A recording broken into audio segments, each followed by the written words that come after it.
Y'all want to watch the behind the scenes of Wicked? It's called Mother Mary. Sam Anselm knows that Mary is coming. It had been 10 years since they last saw each other, but Sam swears she could feel Mary coming from miles away.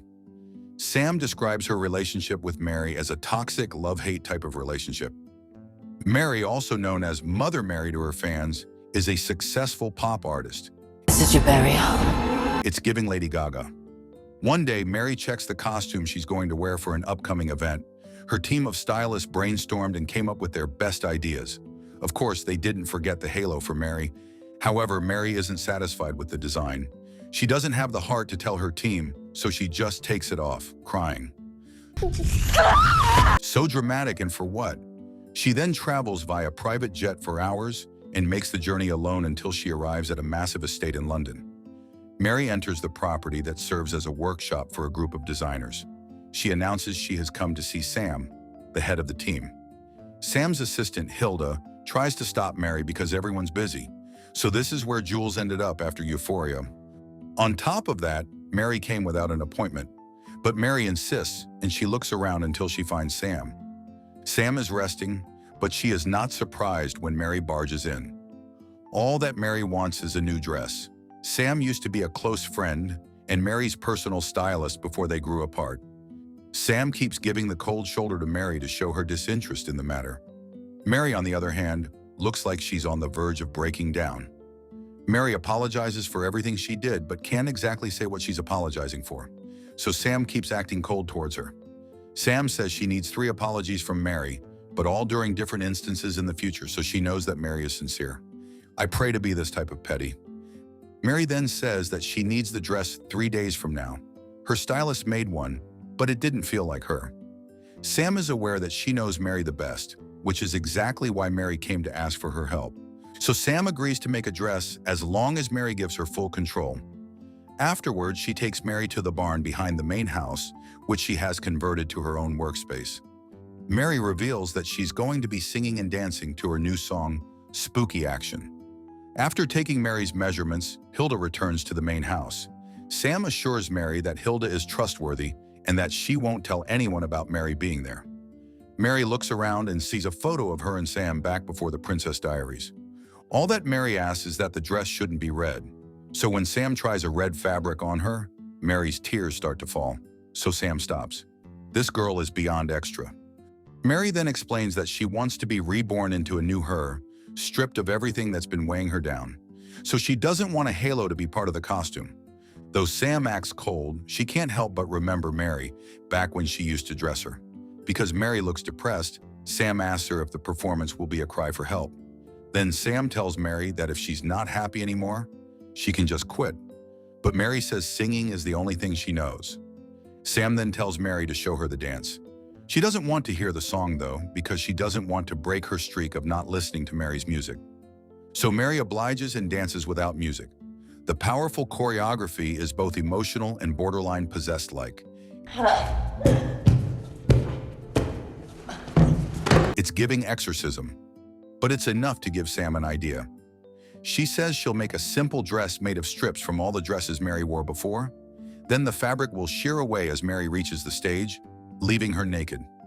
After that, Mary takes a quick shower. She sees old designs that Sam made for her before. Sam admits that Mary hurt her so bad that she'd rather listen to Taylor Swift than Mary's songs. Back then, they were always together until Mary decided she no longer needed Sam.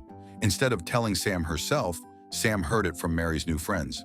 Sam is badly hurt, especially since she helped in creating Mother Mary's image. When she heard Mary sing, she imagined Joan of Arc. So she dressed Mary to look like Joan of Arc. And in every design, Sam added parts of her own self. But Mary owns the designs as if it were her idea to look like that. And all Sam wanted was some credit. Sam loved her friend dearly, but she felt like she was taken for granted. Mary explains that she wanted her own image of Mother Mary since she was the one going on stage. She admits wanting to change Sam as her stylist, but she would have wanted to keep her as a friend. During the argument, Sam says she was only able to build her own empire after she started hating Mary. Mary wants to be friends again, but Sam is content not having Mary in her life. Computer, just make these two kiss. Sam then proceeds to tell the story of what happened when she last saw Mary at a concert. It was at the time when their friendship had already fallen apart. Sam was in the front row, surrounded by crying fans. She was also crying because Mary looked beautiful and bright. She realized how unimportant her love is for someone who is loved by many. Sam was sad that she was once a part of Mother Mary's team, but now she's all alone. The pain soon turned to anger, so much so that as Sam clenched her jaw, she crushed her wisdom tooth. The pain reminded her of Mary herself. She scares Mary by saying that she used pliers to pluck the tooth out. Then she laughs and says she's just joking, and the dentist actually plucked it out for her. However, the strange thing happened later that day. Sam suddenly woke up to find a trail of blood from her pillow and her sheets. At the foot of the bed was a pool of red, with an indescribable figure just in the center of it. Sam was fully aware that she was staring at a spirit, and the spirit was a she dancing in red. Sam was enchanted by it. Then the spirit left. With it was all the pain that Sam felt back then. After that, she stopped flicking her bean over Mary. Mary says that she saw the same spirit Sam saw. Sam gets offended, thinking that Mary just has to have the same thing. But Mary insists that she's telling the truth. She says that she was in Dublin for a concert when it happened. That day, Mary had just finished her performance. A superfan named Imogen was waiting backstage for her. Imogen is Ariana Grande maxing. So thin. Because it was Mary's birthday, she wanted to do something special. Later that night, Mary, Imogen, and Mary's friends have decided to call some spirits from the other side. Imogen had seen spirits prior, so she knew exactly what to do. Imogen led them using an Irish chant.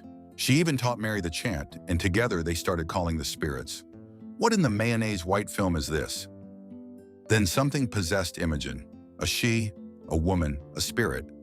The spirit used Imogen as a vessel and told Mary that she came from far away looking for her. Imogen lost control of her body as the spirit complained of feeling excruciating pain. Then the spirit asked Mary to let her in, as Imogen made a deep cut in Mary's hand and finished the seance. After that, security checked the premises and Mary's wound got patched up. However, she kept thinking about what the spirit said, that she was very near. Just then, Mary saw the spirit in the form of a beautiful red veil.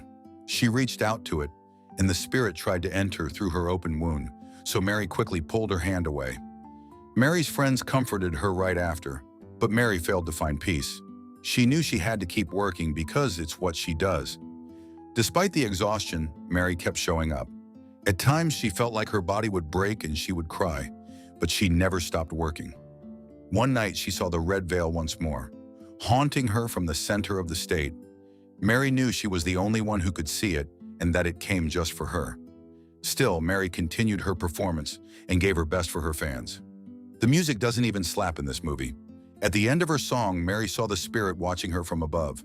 In an attempt to escape it, Mary took a few steps back and fell off the suspended stage. The spirit then entered through Mary's mouth. Maybe the devil does wear Prada. Then the safety harness caught her before she even hit the ground. At the present time, Sam asked Mary where the spirit is.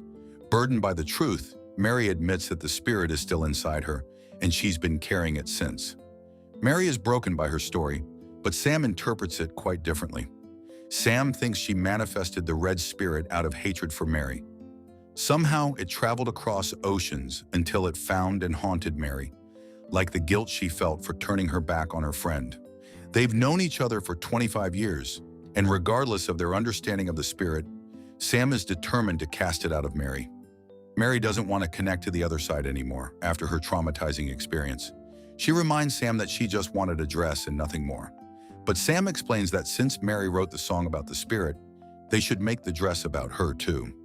Sam first creates a circle and makes Mary sit in the middle of it. Candles are positioned around them, and Sam even brings totems for the seance. The shears represent a key, and the needle represents a sword. Mary cries out of fear, but Sam is determined to take the spirit out. Because Mary's frightened, she can't even recite the Irish chant, so Sam skips it and decides to call the spirit in her own way. With her eyes closed, Sam tells the red spirit that she's safe with them, so there's no need to hide. She convinces the spirit to show herself and to find a different home, because there's no place for her in their lives. Then Sam guides the spirit by mentioning Mother Mary's hit songs over the years. One song after the other, all are part of Mary's past. As the spirit finds her way through the end of Mary's timeline, she'll see the door. Sam convinces the spirit to come out because the world is brighter outside than inside Mary. But Mary knows that the spirit can't leave unless there's a way out. So she pricks her finger with the needle to create a tiny hole. Sam knows it's not big enough. Then use her stretched out vag. Mary grabs the shears and creates a huge gash in her chest. The shears, being a totem, act as the key, and Mary is the vessel. Now that they are in the middle of the spiritual world and the real one, Mary's huge cut appears on Sam's body as well. Cynthia E. Revo holds on to Ariana's chest to hold space for her. Sam pokes the wound and reaches inside. She successfully grabs the spirit and pulls her out. Ever so slowly, the spirit exits Mary's body in the form of the most beautiful red veil Sam has ever seen. They are both mesmerized by what they're seeing, but the seance abruptly ends when Mary's friends and Hilda suddenly barge in, and they all wondering what this kink is called. Then Mary realizes it's time to leave. Reporters are already outside waiting after they learn that the Popstar is in the area. Sam tells Mary to get enough rest, and the next day she will present her the most beautiful dress ever. Before she leaves, Mary sincerely apologizes to Sam. That night, Sam creates the perfect red dress to represent Mother Mary. Hilda imagines that on the night of the performance, Mary will be performing stripped of her costume and will sing the song she wrote for Sam. After 10 years of being apart, Sam has finally found forgiveness for Mary and lets her back in her life like she did before. The way I'm so confused why this movie needed to be made. We get it. The spirit was some sort of metaphor for their relationship, but this was whack AF.